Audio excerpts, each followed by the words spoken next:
दोस्तों, आज हम आपको बताने वाले हैं कि एलबीएस पीजी कॉलेज गोंडा का जो ऑनलाइन फॉर्म हो रहा है एडमिशन के लिए, उसको हम कैसे भरें। बीए, बीएससी, बीकॉम और एमए, एमएससी, एमकॉम वालों के लिए जो रजिस्ट्रेशन हो रहा है एलबीएस पीजी कॉलेज गोंडा में, उसको आज हम स्टेप बाय स्टेप बताएंगे। सबसे पहले हम बात कर लें कि इसमें डॉक्यूमेंट कौन कौन सा लगने वाला है।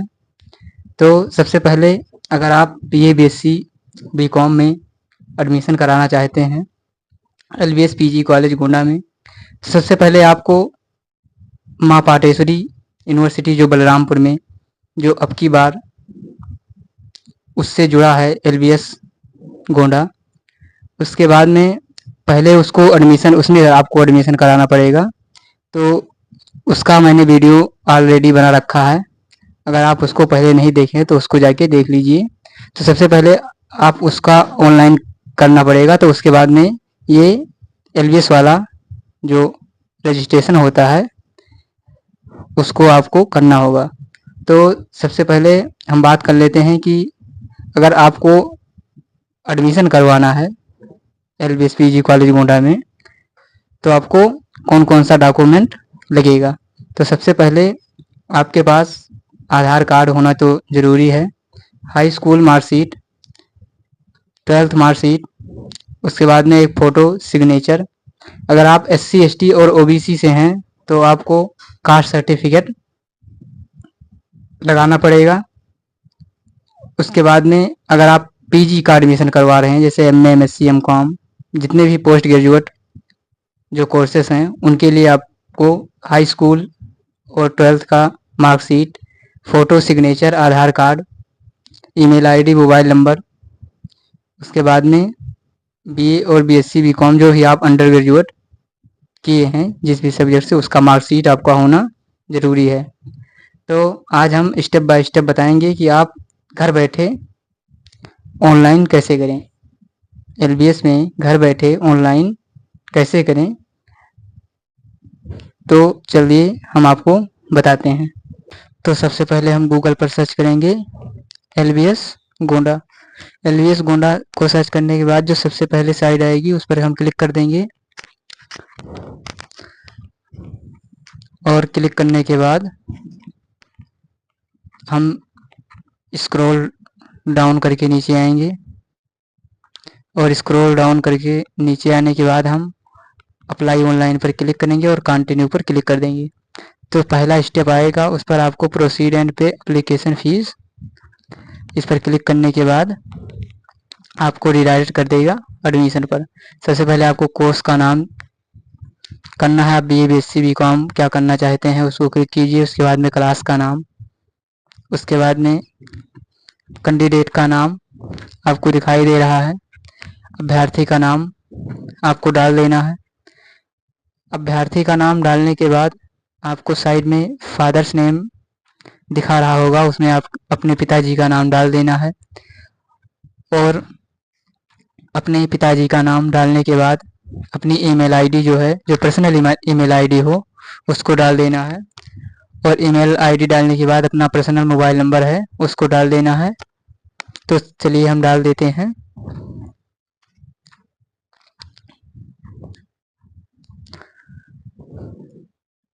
इसको डालने के बाद हमको प्रोसीड एंड नेक्स्ट पर क्लिक कर देंगे। प्रोसीड का ऑप्शन आएगा, उस पर हम क्लिक कर देंगे। अपना क्या क्या क्या भरने के बाद अपना नाम, अपने पिता का नाम, ईमेल आईडी और मोबाइल नंबर, ये चारों मैंडेटरी है। और अपना जो कोर्स है बीए, बीएससी, बीकॉम, उसको चुनना है। उसके बाद में हम कौन से सेमेस्टर हैं, सेमेस्टर तो आपको फर्स्ट ही दिखेगा, तो फर्स्ट सेमेस्टर आपको चुनना है। उसके बाद में जो इसका पंजीकरण का शुल्क लगता है वो 500 रुपये चालान लगता है। तो हम भरने के बाद आगे का प्रोसेस करते हैं।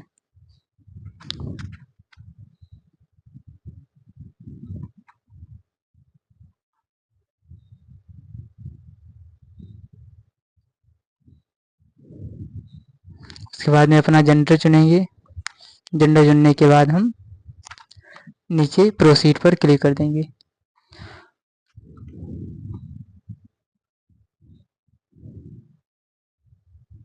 प्रोसीड पर क्लिक करने के बाद हमारे पेमेंट पर रीडायरेक्ट आ जाएगा, प्रीव्यू दिखाएगा। प्रीव्यू अपना देख लेना है कि हमारा नाम, पिता का नाम, कोर्स सब सही है। उसके बाद में आपको पे पर क्लिक कर देना है। पे पर क्लिक करने के बाद आपको डायरेक्ट पेमेंट पेज पर रीडायरेक्ट कर देगा। आप credit card, UPI, net banking, wallet से किसी भी माध्यम से आप पेमेंट कर सकते हैं। 500 रुपये का चालान लगता है। उसके बाद में हम यूपीआई आईडी अपना डाल देते हैं।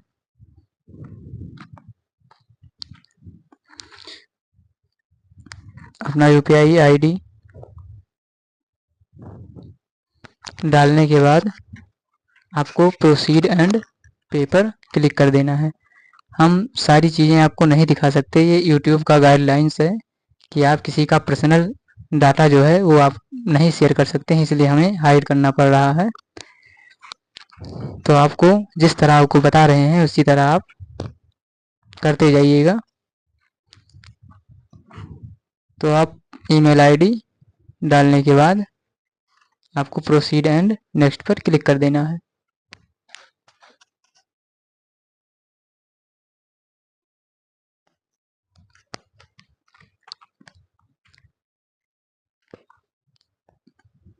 चलिए हम क्लिक कर देते हैं।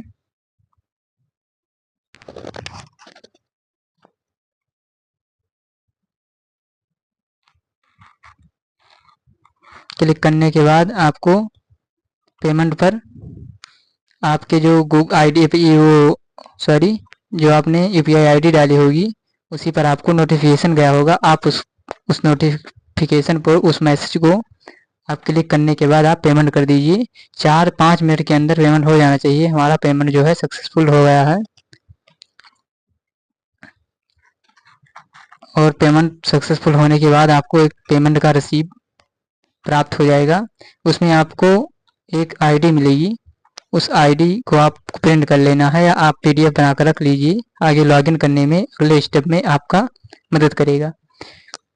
तो जो एलबीएस की आईडी है उसको आप प्रिंट कर लीजिए। अगर आपके पास प्रिंटर नहीं है तो आप सेव कर लीजिए, स्क्रीनशॉट रख के उसको रख लीजिए। तो सबसे आप चलिए हम पेमेंट हो गया है। अब चलिए हम दूसरे स्टेप में उसको लॉगिन करने के बाद अपना फॉर्म भरते हैं। तो हम फिर दोबारा आ गए हैं, फिर ऑनलाइन अप्लाई पर क्लिक करेंगे, कंटिन्यू करेंगे। उसके बाद में हम सेकंड स्टेप पे आएंगे और प्रोसीड टू रजिस्ट्रेशन पर क्लिक करेंगे। उसके बाद में नीचे स्क्रॉल डाउन करके आएंगे और टर्म और कंडीशन को पढ़ने के बाद प्रोसीड आगे बढ़ें पर हम क्लिक कर देंगे। और क्लिक करने के बाद हमें फॉर्म आईडी जो आपको अभी पेमेंट किया था उसमें आपको form ID, LVS form ID मिली होगी, उसको आपको डाल देना है। और नीचे मोबाइल नंबर दोनों को आपको डाल के सबमिट कर देना है। दोनों को आपको डाल के सबमिट कर देना है।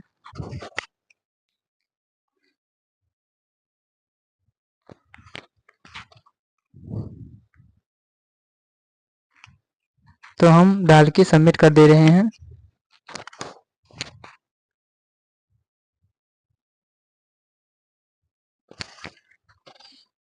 और हमारा स्टेप जो है वो खुल गया है। तो सबसे पहले हम अपना कैंडिडेट का आधार नंबर डाल देते हैं। इधर आपको आधार नंबर डालने का ऑप्शन आ गया है। आधार नंबर डालने के बाद कैंडिडेट का नाम आपने पहले से ही क्लिक कर रखा है। उसके बाद में हम जन्म तिथि को लिख लेते हैं। मोबाइल नंबर हम पहले से ही लिख रखे हैं। तो जन्म तिथि डालने के बाद आपको वैवाहिक स्थिति सेलेक्ट करना है। उसके बाद में आपको ब्लड ग्रुप चुनना है। उसके बाद में आप किस कैटेगरी से आते हैं उसको चुनना है। अगर आप ओबीसी, एससी, एसटी के हैं तो आपको जाति प्रमाण पत्र लगाना होगा। तो हम जाति प्रमाण पत्र और सर्टिफिकेट नंबर आपका और जो सर्टिफिकेट डेट है यानी कब इशू किया गया है आपका जो जाति प्रमाण पत्र है वो आपको रखना बहुत ज़रूरी है। अगर आप जनरल से हैं तो आपको जाति प्रमाण पत्र नहीं लगता है, तो आपको नहीं बनवाना है। तो चलिए हम डाल देते हैं। डालने के बाद हम धर्म को चुनते हैं, रिलीजन। उसके बाद में नेशनैलिटी, राष्ट्रीयता आपकी क्या है, आप इंडियन हैं, नेपाली हैं, जो भी आपकी राष्ट्रीयता है उसको आप क्लिक कर देना है। और क्लिक करने के बाद आपको सीधे स्क्रॉल डाउन करके नीचे चले आना है और आपको कुछ ऑप्शन इसमें आपको देख लेना है कि किसमें हम टिक करने लायक हैं कि नहीं। उसको आप अल्पसंख्यक है नहीं, दिव्यांग हैं अगर हैं तो क्लिक कर दीजिए हाँ, नहीं नहीं नो पर क्लिक करने के बाद आप आगे बढ़ जाएंगे। आगे बढ़ने के बाद अपने पिता का नाम आपको डाल देना है। पिता का नाम डालने के बाद आपको माता का नाम दिखाएगा, उसको डाल देना है। उसके बाद में अपने पिताजी का व्यवसाय, आप क्या करते हैं आपके पिताजी, उनका व्यवसाय डाल दीजिए और उसके बाद में मोबाइल नंबर पिताजी का डाल दीजिए। उनकी वार्षिक इनकम कितनी है उसको आपको डालना बहुत ज़रूरी है। तो चलिए हम डाल देते हैं और वार्षिक आय डाल देते हैं और गार्जियन के नेम, जो आपके घर के गार्जियन हैं उनका नाम डाल देना है और फिर रिलेशन विद गार्जियन, यानी आपके गार्जियन से आपका रिलेशन क्या है उस रिलेशन को आपको डाल देना है। तो हम डाल के आगे बढ़ते हैं।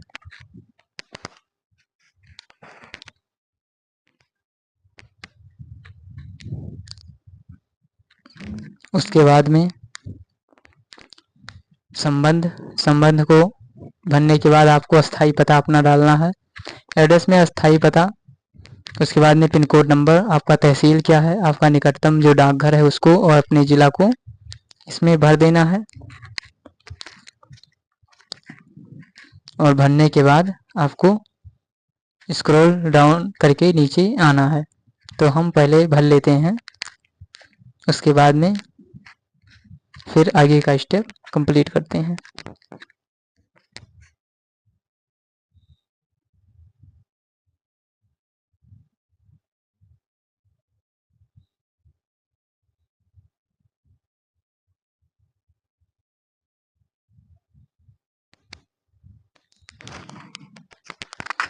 तो हमने कंप्लीट कर लिया। उसके बाद में हम नीचे का स्टेप करते हैं। तो इसमें आपको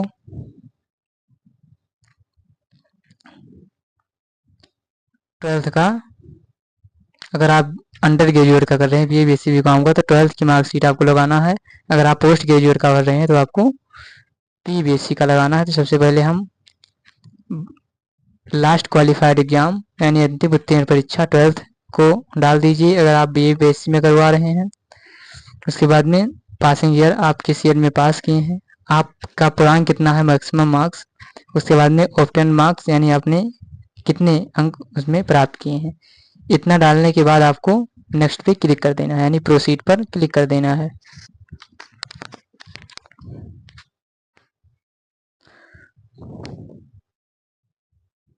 और प्रोसीड पर क्लिक करने के बाद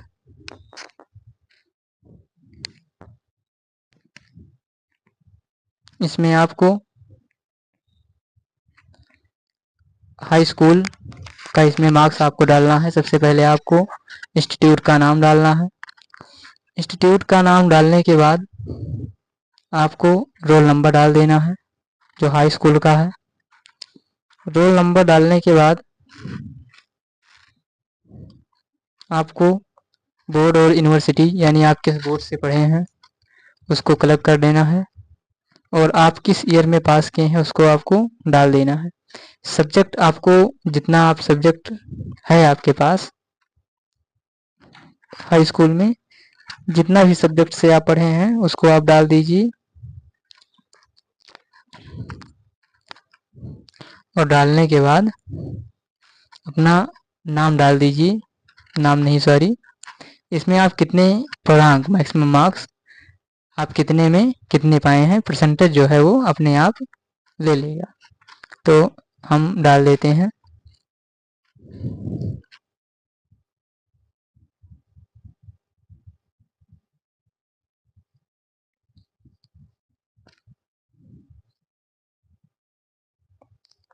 और अपना जो सब्जेक्ट है सभी सब्जेक्ट को आपको डाल देना है जो जो सब्जेक्ट आपके हाई स्कूल में था।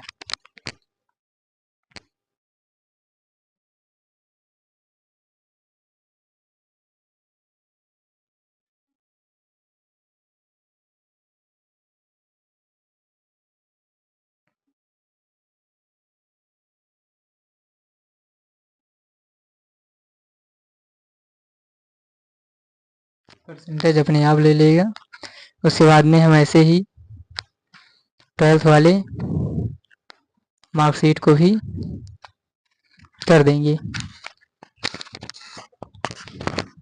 तो नीचे हम स्क्रॉल डाउन करके नीचे आते हैं और इंटरमीडिएट की जो विवरण है उसको हम भरते हैं।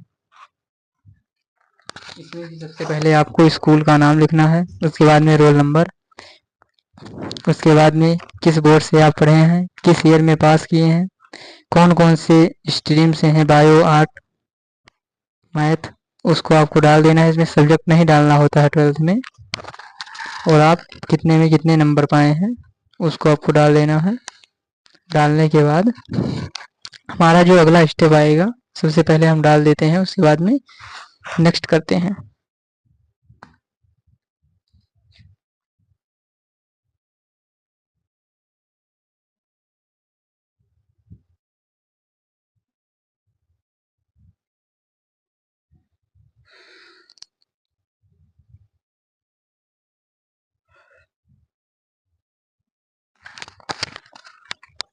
तो हमने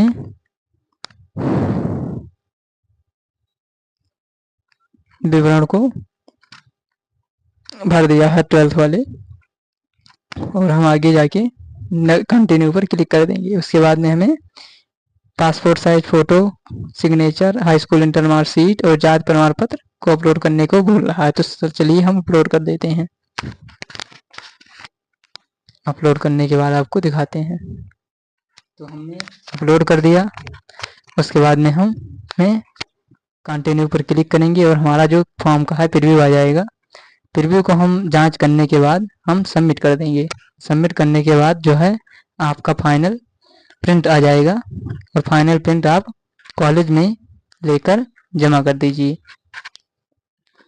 तो हमारा प्रीव्यू आ गया और हम इसको निकाल लेते हैं। तो ये था वीडियो कि एलबीएस का फॉर्म कैसे भरें।